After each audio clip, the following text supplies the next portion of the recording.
মায়ের পেটের ভেতরে যখন ছিলাম রিজিক দিয়েছে কে? আসার পরে আবার রিজিক দিল কে?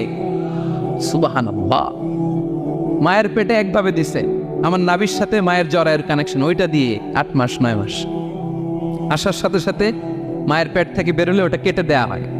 এবার আমরা কাঁদি, আল্লাহ বলে কেঁদো না, খাওয়ার একটা লাইন ছিল, মায়ের বুকের ভেতরে এখন খাওয়ার 2টা লাইন দিয়ে দিলাম।